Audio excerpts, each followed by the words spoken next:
many of you really understand your target audiences? How many of you feel like you really know who they are, what motivates them?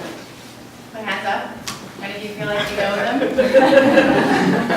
Is anybody looking at different ethnic backgrounds, cultures in their marketing? So you understand those cultures, but you don't understand your target audiences? All right, we're going to put those two together today. So what is multicultural marketing?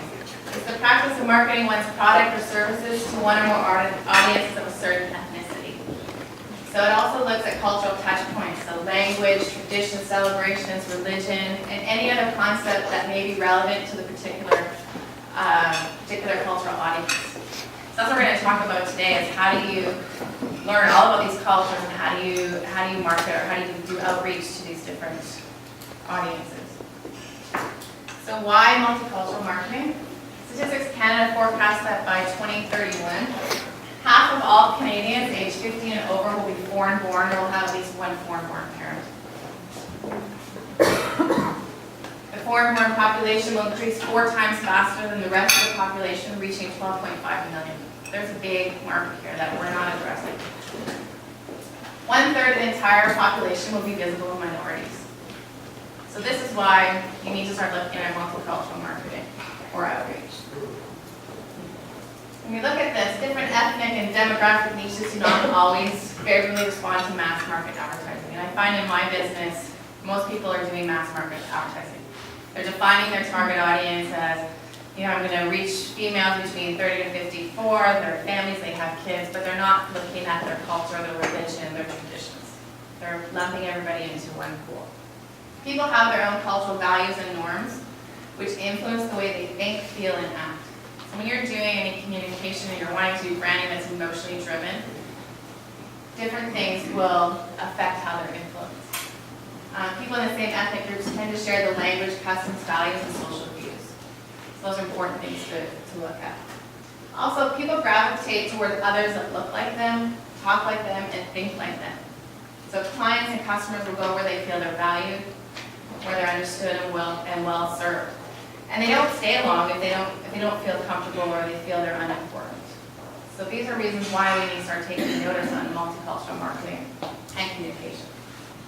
Some multicultural segments are growing at higher rates than the general population. So it implies that they're also consuming those products at higher rates than the rest. So if you're selling a product or you're trying to attract someone to your organization and you're not looking at this, you're missing out on a lot of opportunity. How do you develop a multicultural marketing plan? So we know why we need to start looking at this. How do we do it? So you want to understand cross-cultural differences in communication patterns, values, and behavior. You need to research, you need to start understanding, you start asking questions, learning about different cultures. You need to evaluate the needs for adjustments in your strategy and tactics. So as you're doing your communication and strategy planning, again, don't lump everybody into one big pool. It's okay, now let's look at different cultures that we need to pull out and have different tactics or strategies to be able to attract those different markets. You want to assess cultural affinity among ethnic audiences. So how many of those ethnic audiences are similar, and you can attract certain messaging that might be able to go across different cultures. So you can start looking at which ones need to be very specific to, say the Chinese population, specific to, or maybe lumped together in similarities. You want to segment the ethnic audiences based on the level of cultural affinity. And so now you're going to say you need to segment them if needed, or if they can be grouped together, then you can have different tactics based on that. You want to explore the culture acceptable and unacceptable. So I worked at a software company. They translated a software box. When it translated, they didn't have someone who spoke Chinese to review the box. It went to China. It had a very sexual explicit term that was translated that wasn't meant to be, but the term, when translated, meant something very different. So went to China. They had to pull everything off the shelf, cost them a lot of money to redo. So that's the thing. You need to understand what's acceptable, what's unacceptable. You need to look at their sensitivities and insensitivities when advertising. So although you might not be offended by something, somebody else might be. So you need to have that kind of check and balances in place when you're making any of your advertising and communication pieces okay, does it, is this okay for every culture that we have here in Victoria? You want to develop the most effective, efficient advertising tactics targeted to the identified segments. So that gets hard for smaller nonprofit organizations that don't have a lot of money to be out there marketing themselves. So again, if you can try to find similarities and just make sure that you're not doing something that's offensive, that you're kind of including everybody in that sense. You may not be able to translate everything into every different language, but as long as you're monitoring and taking notice of what that communication is saying and having different cultures maybe read it and say, okay, is there anything offensive in here, or would this turn you away? Some cultures are certain colors that they don't like, right? So you have to look at colors, language, all of that. And then you need to evaluate the effectiveness of advertising campaigns among different target segments. So now you need to have some ability to track and do research on the communication that you put out there. Is it working? Is it not working? And if it's not working, why is it not working? With this, maybe it's working in one of your target markets, but it's not in the other.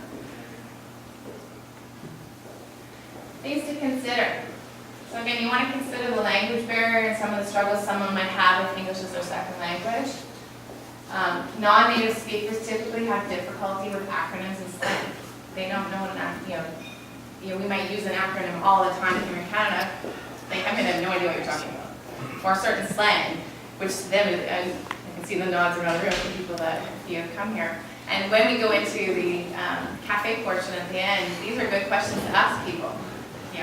Have you seen communication out there that has slang in it that you just thought was crazy or strange, or what does it mean? I have no idea. And a great way to determine if your campaigns are confusing is just ask someone. ICA's got a lot of resources. A lot of other companies that have a lot of resources. I'm sure you all have neighbors and friends that you can show stuff to. So use that as part of your tactics when you're doing your strategic planning. Okay, let's make sure that we have X amount of people reviewing this that might have English as a second language, different ethnic backgrounds. You want to learn some of the beliefs of different cultures. And that's what I love about the CPN. I'm learning a whole lot about different people. And in my business, it's important that I understand different cultures and ethnicity. And it's actually really, really interesting. Although your culture might not give a second thought to a certain everyday item or animal, other cultures may actually hold them very sacred. So there's, I'm sure there's examples of that as well, where someone's put, maybe a cow on an ad, and that's actually sacred in some religions or ethnicity. Once you learn more about the different cultures, beliefs, and values, you can plan your campaigns accordingly. So do your research up front. Really get to, you're going to have different audiences that you're going to target in different ethnic backgrounds. Really do your research up front. Ask people. There's, Google a lot. There's so much information online about different, how to market to different cultures. Focus on staying away from anything that can offend a different culture. If you're not sure, don't use it. Consider the different ways in which cultures get their information. This is really important as you're doing your media planning and if you're looking at different cultures. So although in my background, social media is very important and we're always online and we're spending lots of time on Facebook and Twitter and things like that, some cultures may not be.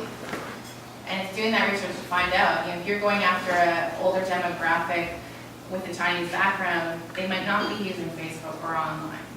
So then look at other ways of doing that. Johnson talked about television today, radio, looking at advertisements that are in different languages. So, radio stations, TV stations, print out. Is there other, because we don't even look at that aren't mainstream, that you can be able to start. The Diversity Report is a good example of a newspaper that's specific to different cultures. So you may be missing out on an entire group of people by ignoring the way in which they get their information. So it's understanding their cultures or beliefs, what drives them, what motivates them, and looking at how do I track them and where from. Is TV a good place to start? Is radio, is print, online? And that's with any kind of marketing. You need to have that strategic plan. Okay, where is my audience? When I say to you in the beginning, I said, do you have a really strong idea of who your target audience is? It's not just gender, it's not age, it's what are they doing on the weekends? Are they a busy family? Are they watching movies? What TV shows are they watching? Or what radio stations are they listening to? Do they watch the news at 6 o'clock? What are they actually doing in their lives where you can penetrate and get in there and understand where they're at so that your message can be there and then making sure that that message is the correct message. So it's understanding where they are and how to get that message across that's going to resonate with them. So I'm going to show you an ad that I love that AT&T's won a huge amount of work. You might have seen it for their hands-free product. And although they didn't translate this, what they did is they took people's hands. So this is actually all different hands that they had an artist paint. And they've done 50 of these for 50 different countries. So this one's for China. So they use colors that, that people in China would resonate with. They, dragon means something to them. And then there's one for India. So elephants, things that they can really feel like they have some emotional connection to, and that, okay, AT&T really starting to at least put the effort out there to understand that, there's different cultures and different things that are meaningful. Russia. So, you can Google online, and there's 50 of them, and it's quite fast. And there's one as well. So, although you might not have the budget to translate your communication into all these different languages, you can start thinking of campaigns that you can start with including people in the photos that aren't all just, they're all different ethnic backgrounds. I find that a lot, is that, I see these big companies that obviously have a very diverse clientele, but their advertising is just showing the typical, white family with the fence. Start showing imagery that other people can relate to. Make sure that, again, they've used very minimal messaging. So there's just an example. I know you guys might have some other examples of, I just went on the print way, but there's a lot of examples out there. Google, I searched for different companies that have done really well on advertising to different cultures. Obviously, don't reinvent the wheel. See what's working out there and do some research.